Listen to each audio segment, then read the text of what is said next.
Hi, Sandra here from Creating Spain, and today I thought I'd show you my latest toy. It's an Iwata, I don't know how you pronounce it, HP C Plus airbrush. In the background you can hear a compressor going. It's a small compressor designed for airbrush use. It doesn't have a tank, so yes, it does run continually. Now, I don't know whether that's a system I would like to use if I was doing a lot of airbrushing, but for just trying it out and seeing whether I get on with it, it's perfectly adequate, I think. Now, I've had my airbrush only, let's see, it's Monday today, I got it on Saturday, so I've not had it for very long, and I've not had hours and hours and hours to play with it. So I just thought I'd show you basically what you can do virtually straight out of the box with something like this. Now, I have watched lots of videos and read lots of tutorials about how to use an airbrush, but as with all these things, what you actually read, what you see and what you actually do doesn't always quite go to plan. Anyway, I decided to try it out using water-based ink because I figured I really don't need the aggravation of trying to work out whether my paint is thin enough, and this stuff you can use directly from the bottle. It's designed for spraying or watercolour painting, whatever you want to do with it. So this one is a Spanish brand, Vallejo, probably not pronouncing that correctly either, but what the heck. And I'm just going to put about 4 drops or so in here. 1, 2, 3, 4. You soon find that with airbrushing the paint goes quite a long way.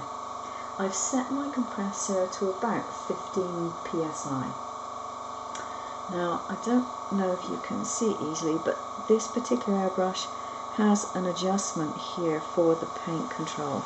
The tighter it is, the less paint it will allow to the brush. And I'm just going to turn it back just a little bit off of fully closed, because this paint is so thin, obviously ink is so thin, it doesn't actually need an awful lot of paint to go through.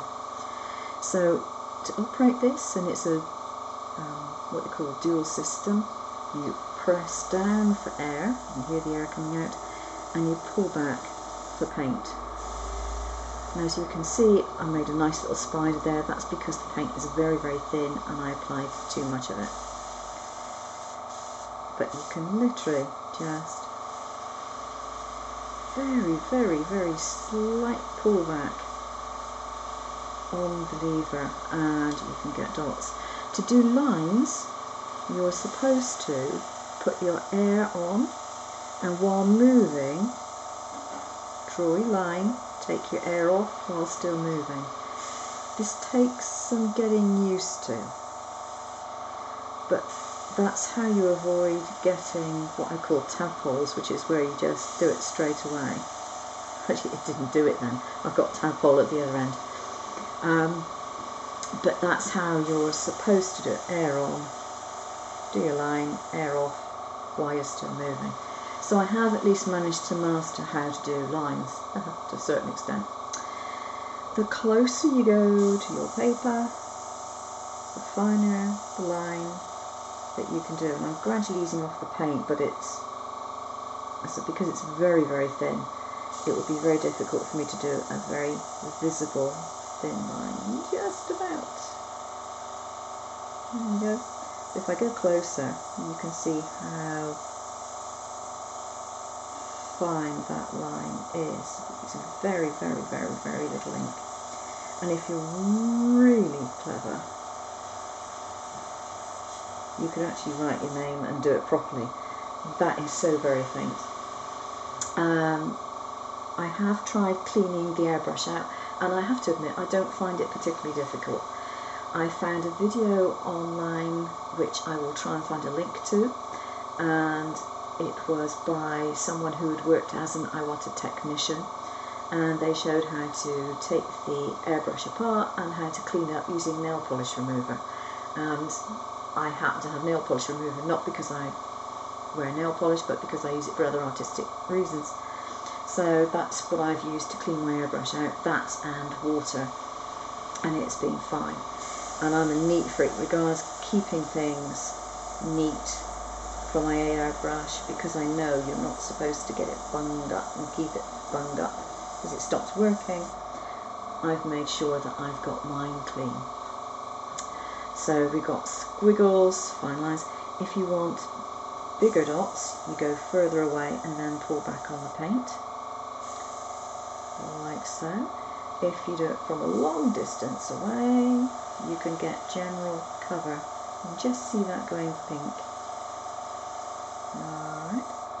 I have tried using some acrylic colours in it, and yes, I could put the acrylic through it, but it is trial and error with the ones that I've got, because they're not designed for an airbrush. It's trial and error getting them the right thickness to spray. And because I'm learning, hey, I really don't need that aggravation, so I'll leave the acrylics, I think, until I've got some that are designed for the airbrush. So yeah, straight out the box, and you can do things. Now, what I am having difficulty with is the dagger stroke. Now, the dagger stroke is supposed to be thicker at one end and very fine at the other. And I know in theory how I should do it, but I'm having difficulty doing those. So in theory, the air goes on, you do that, and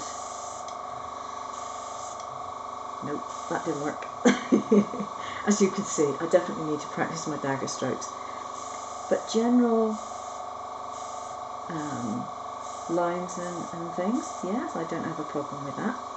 I can also manage to do graduated shading. So, for example, if I do a line here,